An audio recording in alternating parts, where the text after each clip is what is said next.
Hi everyone. I don't think I've ever shown my face in a video before, but this is my sweaty face after I take a bath after work. But I'm doing something new. I've been spending way too much money on comic books lately.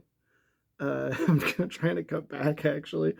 But I've been reading a lot of comics. I haven't been watching a lot of TV. I've been reading a lot of comics.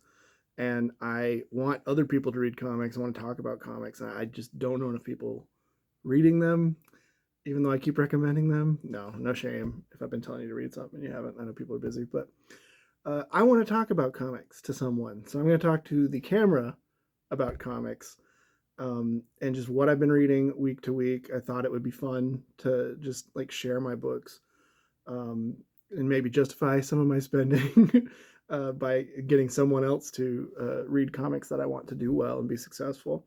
This is going to be really off the cuff, really relaxed. I'm not probably not going to edit this video because I don't like editing. I didn't shave, clearly. I just like literally came home from work and was like, read a comic and it was exciting. And I was like, I want to tell people about this comic. And I've been thinking about doing this for a while, so I figured I'd do it today. The See, I'm already fucking up and pausing, and yeah, I'm not gonna edit that. I'm just gonna keep talking casual like. But for the most part, this is gonna be a very positive space. If I read a bad comic, I will tell you it's bad. But I don't read a lot of bad comics because I don't have a lot of money and I can't afford to go buying shit that ain't good. Um, I'm gonna rant here. Every fucking month on Twitter, I see people angry at Spider-Man, just pissed off about Spider-Man comics. I'm like, why do you keep reading them? And some people like brag about like, oh, I pirated. I don't give Marvel my money. Why are you wasting your own time? You have a finite amount of time in your life. Why are you reading something that makes you mad that you don't like? Especially when there are really good comics that will fill in the gap that you feel Spider-Man has left missing in your life. Like read Radiant Black. Radiant Black is everything you want out of a Spider-Man comic, but better. Doesn't have all the problems of Marvel comics. And this is the kind of content I'm going to be giving you in these maybe weekly videos, where I just talk about the comics I read this week and why you should read them. So let's get started. I got a little stack of comics that I read this past week. No One, number 8 of 10. It's almost over. So at this rate, you may as well just wait for the trade, but it might be a few months before the trade comes out. This issue 7 came out in December. This issue came out this week. It's been a long time waiting for each issue, which has been, a bummer, but that's part of the joy of reading comics, unfortunately. No One is fantastic. This comic's really cool. It's sort of like, if you liked The Batman, the movie The Batman, you should read this comic. In fact, it's written by Kyle Higgins, who is in the credits of The Batman under the special thanks because they used some of his ideas back when he was writing Batman. But No One is kind of like a realistic take on like a vigilante like Batman. And by realistic, I mean it sort of follows kind of like it's a bit more believable of what reaction society would have to like a random vigilante. And the answer is like shit gets bad. And basically, but what's really interesting is we're in issue 8 of 10 and we still don't know who No One is. He's this, masked vigilante, and he's not the main character. The main characters are the police and journalists who are trying to figure out who he is. So it's a whodunit, where there's like multiple, there's masked vigilantes and masked villains, and we don't know who they are because we're following it from the perspective of these journalists who are trying to figure it out. Now, the real gimmick with this comic is that every issue has a corresponding podcast, which you can listen to on wherever you listen to. I listen to mine on Spotify, but you can also listen to it for free on their website. And it's an in-universe true crime cast. So, like, imagine like Batman exists. What would a true crime like a true crime series about, like, who's this Batman guy that's, that's like kind of the idea. So it stars was it Rachel Lee Cook, I think is her name. She was in the movie I might be getting her name wrong, but she was Josie in the Josie and the Pussycats movie. She plays the one journalist, and the other one's Patton Oswalt. And then there's several other actors. Walter Jones from Power Rangers was in one episode, which is cool. So yeah, really excellent series. At this point, you may as well wait for the trade if you haven't started it yet. But when the trade comes out, read it. Also, uh, it is in the Massive Verse, the same comic book universe as Radiant Black and Rogue Sun and a few other comics, which I'm a huge Massive Verse guy. It's my favorite franchise, I guess you call it. But you don't have to read any of those to read this. I do have a theory based on some things that Kyle Higgins has tweeted. I think when this is over, he's going to cross over with the other Massive-verse characters a little more. My theory is that we're getting a Massive-verse Suicide Squad, and that he's going to be one of the characters on that team. But we'll see. We'll see if I'm right about that. When I met Walter Jones at the Power Rangers convention last year, I asked him, I was like, "Can you tell me who No One is?" And he just kind of grinned and was like, "No." So I don't know any insider shit. That's my theory. So No One, definitely, I want more people to read that, and all the Massive-verse books. I'll be talking about them more in other episodes. But next, let's talk about Tom King. Everybody hates Tom King. At least everybody on Twitter hates him. I've seen a lot of tweets. Like, the only tweets I've seen about this comic are people saying it sucks. This is Wonder Woman, by the way, the current series by Tom King. Everyone seems to be saying this is bad. I don't think anyone's actually reading it. I think they just see Tom King's name on the cover and they say, oh, it must suck if he writes it, because everyone's still mad about Heroes in Crisis. And I never read Heroes in Crisis. Heroes in Crisis is an event book. Event books always suck. I'm not going to blame that on the writer. I mean, he's partially responsible, sure, but everything I've read by Tom King I've really liked. I know also a lot of people hate him because he was in the CIA. And look, I don't like the CIA. I'm sure my politics are a lot different than his. But he writes interesting comics. He writes good stuff. I don't know. I like his books. I'm not. If I'm ideologically opposed to a person, if they're still a good writer, I'm probably going to read them just because I like interesting things, and I think his books are really interesting. But let's talk about this one. So Wonder Woman has kind of been two narratives. The main story is this politically interesting story about it's basically Wonder Woman versus ICE. And I have been wanting a comic book to go after those fuckers for a while. We are going to get political here. I don't like ICE.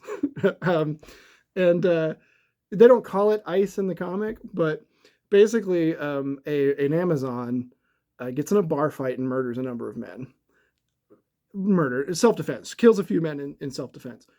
And the government becomes rabidly anti-Amazon and decides to deport them all. Basically, the United States government bans all Amazons, including Wonder Woman.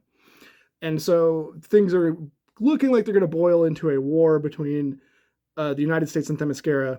But in the meantime, this organization, which is basically ICE, I think they call it, I forget what they call it, but they're trying to deport all Amazons, and some people get killed, and Wonder Woman's like, she's going to have to choose sides here.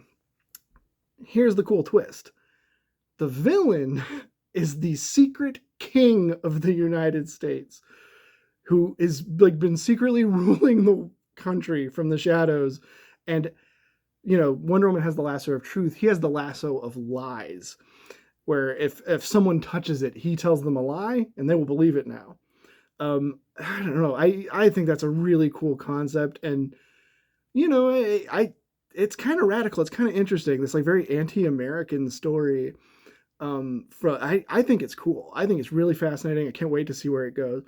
The B plot in these stories are these backup stories about Trinity, Wonder Woman's daughter in the near future. Totally different tone. Whereas the Wonder Woman main story is like really kind of dark and serious. The Trinity stories are really funny and cute. They're also written by Tom King too, and it almost seems like he's trying to write like the opposite of his usual comics, because he's usually very dark and grim. He famously killed off Vision's kids, and it was horrifying. But with this, it seems like he's like trying to be funny and cute and different. And I don't know. He's actually very funny. I think the Trinity stuff is just super charming.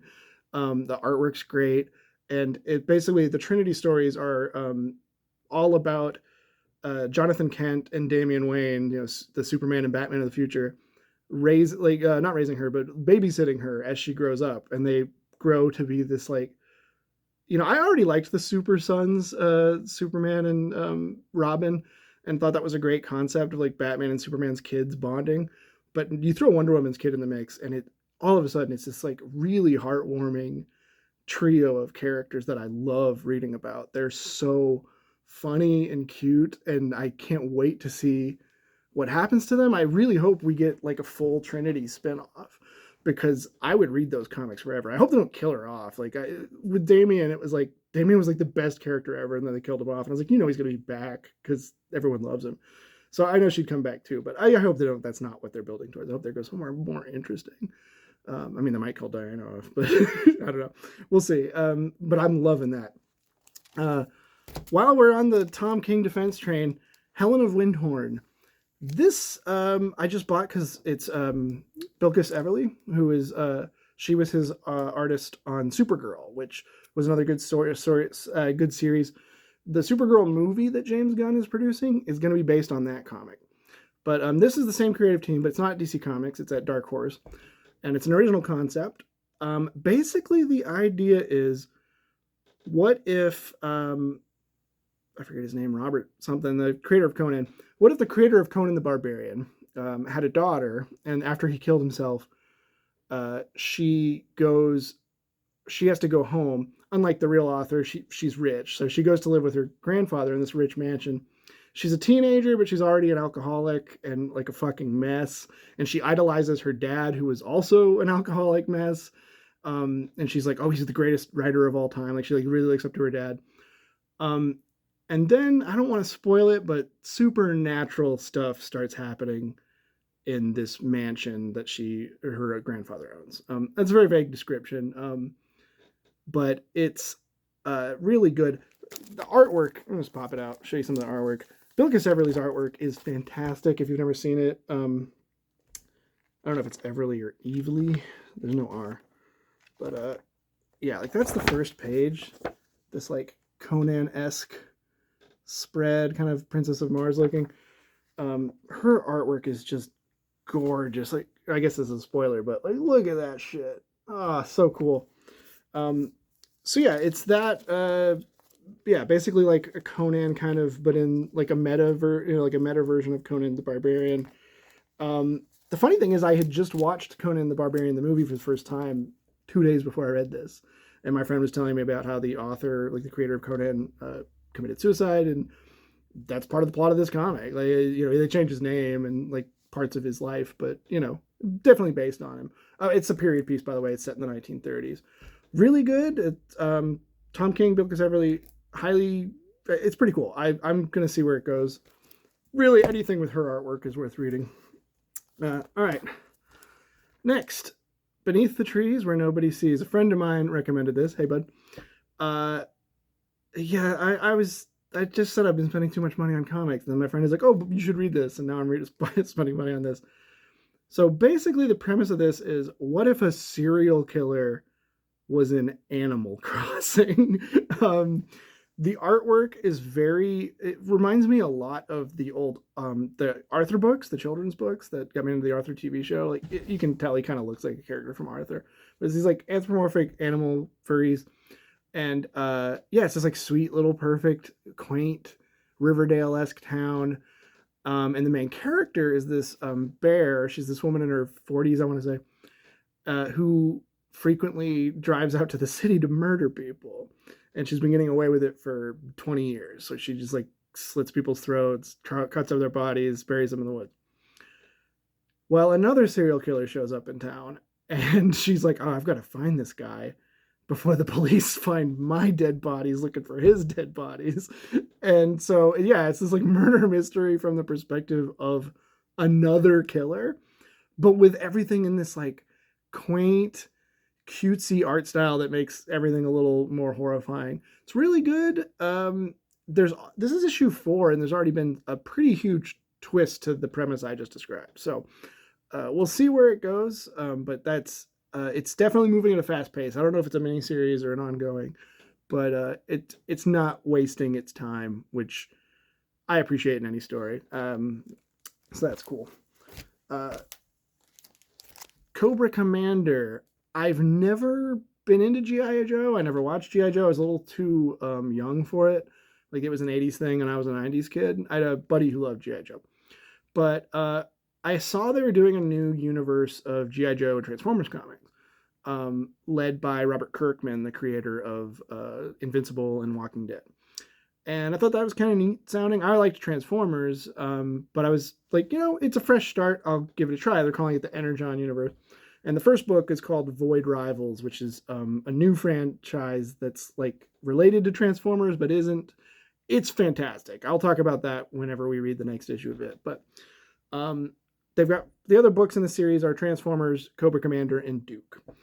All very different tonally. And for me, someone who's never been a G.I. Joe guy, I don't know anything about G.I. Joe, it's been pretty great because it is a completely new continuity. And they're really easing people in. Like, as you note, the books are called Duke and Cobra Commander, not G.I. Joe and Cobra. Because the thing about G.I. Joe is it's 1,000 G.I. Joe characters. And instead, they're really easing you in. It's like 3 G.I. Joes and 1 villain. Not a lot of characters. I appreciate that, so I can kind of get to know these guys slowly and not be dropped into like a million characters I've never heard of, which is a real problem, I think, with the Transformers and G.I. Joe franchise. I mean, not a problem if you're a fan, but a problem if you're like a noob who, like me, who doesn't know that much about it. So Cobra Commander specifically is by Joshua Williamson, not Robert Kirkman. I don't want to give Kirkman credit for writing something he didn't, although his books are quite good. But and art by Andrea Milana.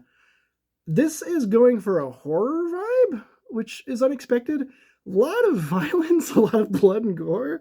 Not that much gore, I guess, but a lot of blood splatter. A lot of like, this whole issue is Cobra Commander getting tortured with a blowtorch and a buzzsaw, and just like getting hacked up. And I don't know, it's kind of stupid fun, is how I would describe it. This is my introduction to the character of Cobra Commander, that he's getting brutally tortured by some rednecks in the woods. Not what I expected from G.I. Joe, but the artwork's great, and I'm gonna see where it goes. I'm saying see where it goes a lot. You ever notice that with YouTubers, they get hooked on a phrase? Anyway, this is the last comic, but this is the one that made me think like, oh, I gotta do this tonight. I keep thinking about this. I gotta do this tonight, because this comic is really awesome. I Heart Skull Crusher. I just picked this up because the cover is cool. It's a cool cover.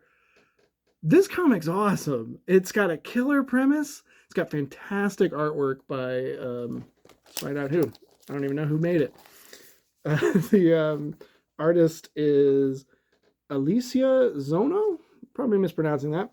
But the artwork reminds me a lot of Gurren Lagann, the anime. Like, the character designs are very Gurren Lagann-esque, and the colors really pop, and just kind of the poses are kind of like those interstitials you'd see on Gurren Lagann. Just excellent artwork, but a really cool premise, which is that it's a post-apocalyptic wasteland, and our main character here, Trini is her name. She might be named after the Power Ranger, I don't know. Trini wants to be the next star of a blood sport called, what did they call it? I don't know, it's something kill ball or something. Anyway, whatever. She wants to be part of this blood sport that's basically like soccer, but you're allowed to murder the other players.